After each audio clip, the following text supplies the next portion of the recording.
ارسلان بن منصور اور دلہن رمشا سلیم بنت محمد سلیم، اور مہر ہے جی 50,000۔ دلہن کے وکیل کہاں ہیں؟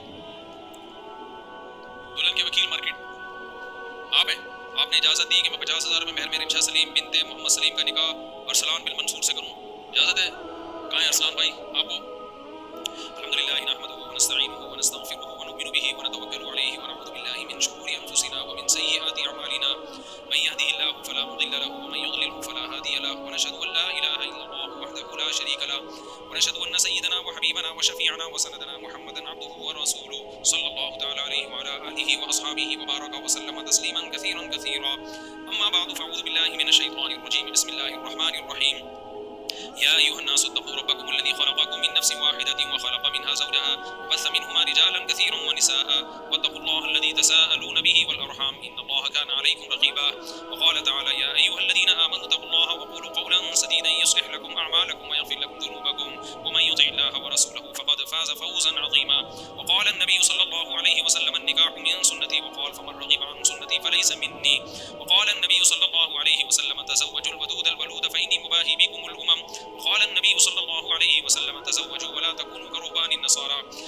جناب ارسلان بن منصور، میں نے 50,000 روپے مہر میں آپ کا نکاح رمشا سلیم بنت محمد سلیم سے کیا، آپ نے اس نکاح کو قبول کیا؟ ماشاءاللہ فوراً قبول کیا، آپ کو میں اس قبول لینے مبارکباد دیتا ہوں۔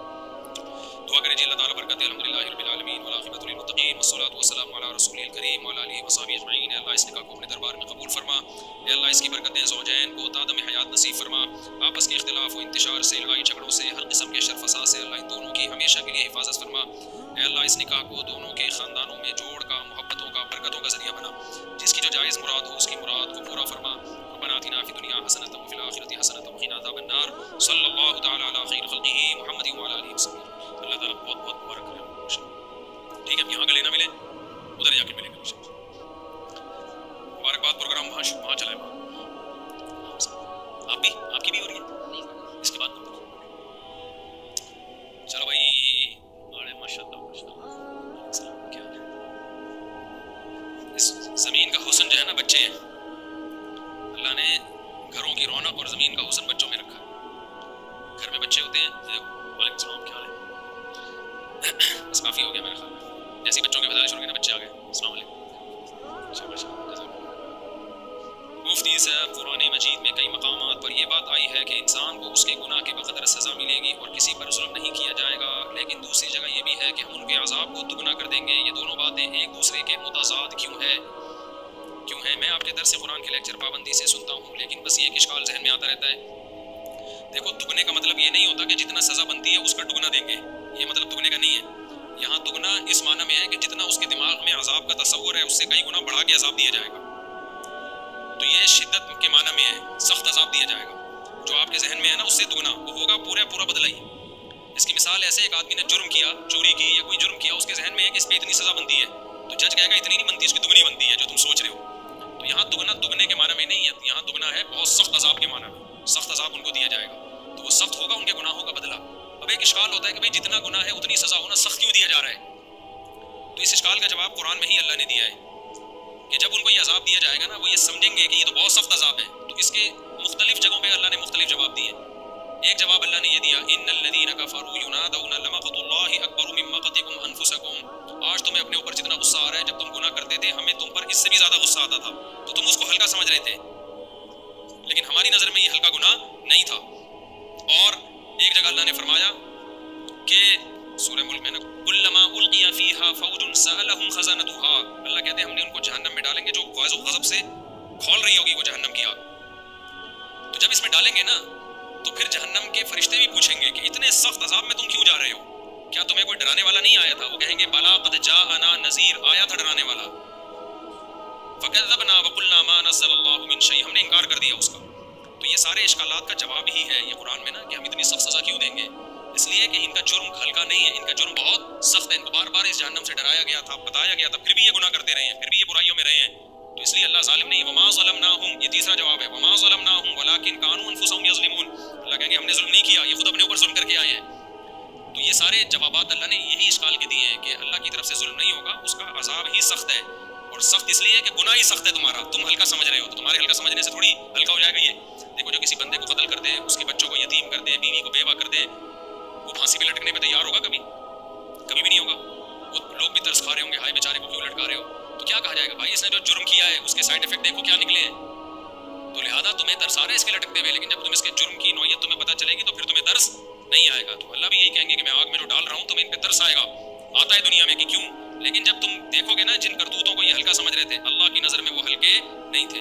زنا ہماری نظر میں ہلکا ہو سکتا ہے, اللہ کی نظر میں زنا کرنا ہلکا جرم نہیں ہے. ماں باپ کو ستانا ہماری نظر میں ہلکا جرم ہو سکتا ہے, اللہ کی نظر میں ہلکا جرم نہیں ہے. چوری کرنا ہماری نظر میں ہلکا جرم ہو سکتا ہے, بعض ملکوں میں چند ڈالر چوری کرنے پر کوئی سزا ہی نہیں ہے. یہ قانون ہے. بعض کنٹ میں گیا ہوں, بعض ملکوں میں کہتے ہیں اگر اتنے ڈالر تک چوری کر لے تو کچھ بھی نہیں ہے. اسلام میں کیا ہے؟ ہاتھ کاٹنا. اب سوال پیدا ہوتا ہے اس ملک میں تو یہ سرے سے جرم ہی نہیں ہے, آپ ہاتھ کاٹ رہے ہو. بھائی آپ کے نظر میں نہیں ہوگا, چوری اللہ کی نظر میں چھوٹا جرم نہیں ہے. تو ہم تو جب اللہ سے پوچھیں گے نا تو اللہ خود جب بتائے گا کہ کیا ہلکا ہے کیا برا ہے کیا بھاری ہے, یہ اللہ بتائے گا. گورنمنٹ اپنے قانون بناتی رہے, لیکن اللہ کہتا ہے میری نظر میں یہ ہلکا جرم نہیں ہے. سمجھتے ہو کہ نہیں سمجھتے؟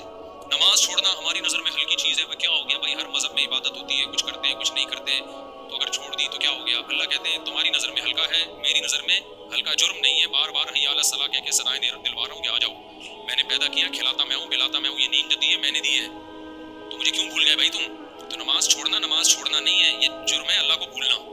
تو سزا ملے گی اللہ کو بھولنے کی اصل میں. سمجھتے ہو کہ نہیں سمجھتے؟ اب یہ سمجھ جائے تو اچھا ہے, ورنہ ہمارے اچھے بھی سمجھ جائیں گے مرنے کے بعد. فرعون کی سمجھ میں نہیں آ رہا تھا نا, موسیٰ علیہ السلام کی باتیں آ رہی تھی فرعون کی سمجھ میں, لیکن جب ایک خدا لگائے تو اس کے اچھے بھی سمجھ گئے. اس کے اچھوں کو اب تک سمجھ میں رپورٹ یہی ہے کہ فرعون کو آج بھی زندہ کرو نا کہے گا میں ایمان لایا. پوری ٹوپی پگڑی داڑھی شلوار ٹخنے سے اوپر رکھے گا, ایسا لگے گا کہ کسی خانقاہ کا منجا ہوا پیر و مرشد ہے اگر اب فرعون آ جائے نا. لیکن اللہ کہتے ہیں کہ ایک ٹائم ہے بھائی مہلت کا, اس کے بعد دے دوں گا. تو بہت ٹائم دیا اللہ نے توبہ کا. میں تو یہ بات کرتے ہوئے خود ڈر رہا ہوتا ہوں کہ ہمارا کیا بنے گا پتہ نہیں. تو اس لیے ہم سب کو اللہ بس توبہ کی توفیق ہی دے میرے بھائی, برائیوں سے بچا کے رکھے. مفتی صاحب ٹک ٹاک پر آپ کی ویڈیوز آ رہی ہیں, اس کے بارے میں وضاحت فرمائیں. یار مجھے لوگوں نے نا ایک ایسی شخصیت بنا کے پبلک کے سامنے پیش کیا جیسے اللہ معاف فرمائے کوئی فلم کے اداکار نہیں ہوتے. کہیں یوں کر کے آ رہا ہوں, میں یوں جا رہا ہوں, کبھی کھانا کھا رہا ہوں, کبھی پھر ایک وہ لگا ہوتا ہے وہ ایک مخصوص 2-4 نظمیں لگی ہوئی ہوتی ہیں دیوبند والے, اور پھر اور بھی ہے لبیک یا اخوتنا لبیک وہ لگائی ہوئی ہوتی ہے, اور ایک اور ہے ابے نہیں یار ایک وہ ابے یار وہ اس کو میں نے مذاق بھی بنا لیا تھا, ڈھکن آتا تھا اس میں ڈھکن کا لفظ پتہ نہیں میرے ذہن سے بہت مشہور ہے وہ لبیک. وہ پھر آ رہا ہوں میں گلاس سے اتر رہا ہوں, بخاری کے گلاس سے یوں کر کے اتر رہا ہوں, ٹھیک ہے نا, ریوو میں بیٹھ رہا ہوں. تو یہ سب ڈرامے بازیاں ہیں جو مجھے بالکل پسند نہیں ہے, اور یہ میری پرمیشن کے بغیر کم وقت ویڈیوز بناتے ہیں, ٹک ٹاک پہ ڈالتے ہیں. میرا ٹک ٹاک پہ کوئی چینل ہی نہیں ہے, ٹک ٹاک پہ تو میں ہوں ہی نہیں. تو اتنا برا میسج لوگوں کے سامنے, سمجھدار لوگوں کے سامنے جا رہا ہے. یار یہ مولانا صاحب ہے, اس کی حرکتیں دیکھو کیا ہے. میری حرکتیں نہیں ہیں, نہ میں وہ شو مار رہا ہوں, نہ میں ویڈیو بنا رہا ہوں. میں ولاگنگ کرتا ہوں, جب افریقہ کے جنگل میں چلا گیا ادھر جا کے میں نے وہ ولاگنگ کر لی, پہاڑ دکھا دیے, نہریں دکھا دی. یہ ہے جو ایک سادہ سی بالکل وہاں جانور دکھا دی, کیونکہ مجھے بہت شوق ہے جانوروں کی ڈاکومنٹریز دیکھنے کا. تو بہت زیادہ شوق ہے, اتنا شوق ہے کہ آپ کو کیا بتاؤں. مجھے جانوروں کی ایکٹیویٹیز میں بہت مزہ آتا ہے. مجھے یاد ہے ایک دفعہ بچپن میں نے ایک مکڑی کو دیکھا, وہ اس کے شکار کے لیے جا رہی تھی مکھی کے, تو میں اس کو کافی دیر تک بیٹھ کے دیکھتا رہا ہوں. کاش اس وقت ویڈیو کیمرہ ہوتا تو ویڈیو. یہ جانوروں میں نا آپ کو نیچر کا حسن نظر آتا ہے. جانور جدید کلچر سے متاثر نہیں ہے, وہ نیچر پر ہے. تو جو چیز کا شوق ہے پھر ہم وہی ولاگنگ میں دکھا دیتے ہیں. جنگل منگل یہ وہ. ایک امریکہ میں جب گیا تو کسی نے کہا جنگل سے باہر آؤ, امریکہ میں ہو تو جنگل ہی دکھا رہے ہو, یہی دیکھنا تھا تو چھانگا مانگا چلے جاتے ہیں. ٹھیک ہے. تو یہ جو میری جتنی ویڈیوز آ رہی ہیں وہ میں یوں کر کے جا رہا ہوں, اور پھر وہ یوں کر کے کبھی پریڈ ہو رہی ہے, یہ سب میں نہیں بنا رہا, اور یہ میری مرضی کے خلاف بن رہی ہے. ابھی میں نے پھر جامعہ رشید میں ایکشن لیا ہے کہ طلبہ بھی اتنے زیادہ ہے نا, کنٹرول میں نہیں آ رہے. پارک میں بیٹھا ہوا فون پہ بات کر رہا ہوں, وہاں سے ویڈیو بن رہی ہے مفتی طارق مسعود, کسی کے باپ میں دم ہے تو پائے یہ نیچے لگا, اور فون پہ بات کر رہا ہوں, میں چلتا ہوا جا رہا ہوں. تو یہ عجیب مذاق ہے یار. یہ فلمی اداکاروں پہ یہ چیزیں سوٹ کرتی ہیں. علماء کی جو عزت ہوتی ہے ان کے اسٹائل کی بیس پہ نہیں ہوتی, علم کی بیس پہ یا عمل کی بیس پہ ہوتی ہے. تو ہماری علمی چیزوں کو آپ پروموٹ کریں, اسٹائل کو آپ ہمارے حال پہ چھوڑ دیں, ٹھیک ہے. مفتی صاحب کی گھڑی گھوم گئی, گھڑی لینے کے لیے آ رہے ہیں. مفتی صاحب کا موبائل گھوم گیا, موبائل لینے کے لیے آ رہے ہیں. لوگ بھی فارغ بیٹھے ہوئے ہیں, پھر وہ میرا موبائل ہی نہیں ہے, پتہ نہیں کس کا موبائل یہ رہا, مفتی صاحب کا موبائل, وہ میرا نہیں ہے, کسی نے لکھا ہوا ہے یہ تو مفتی صاحب کا ہے ہی نہیں موبائل. تو یہ سب اپنے چینلوں کو پروموٹ کرنے کے لیے یوز کسے کیا جا رہا ہے, مجھے یوز کیا جا رہا ہے. تو میری طرف سے اس کی بالکل پرمیشن نہیں ہے. اب میں تھوڑا ٹائٹ کر رہا ہوں. جامع رشید میں آج بھی ہم نے دور حدیث میں زیادہ ہو رہا ہے. یہ حدیث پڑھا رہا ہوتا ہوں نا تو وہاں پھر اسٹائل اور یہ وہ سب چیزیں. تو آج میں نے پھر میسج بھیجا کہ یہ سارے کیمرے میں توڑ دوں گا اگر مجھے کسی نے. ویسے بھی جامع رشید میں طلبا کو اجازت ہی نہیں ہے اسمارٹ فون رکھنے کی.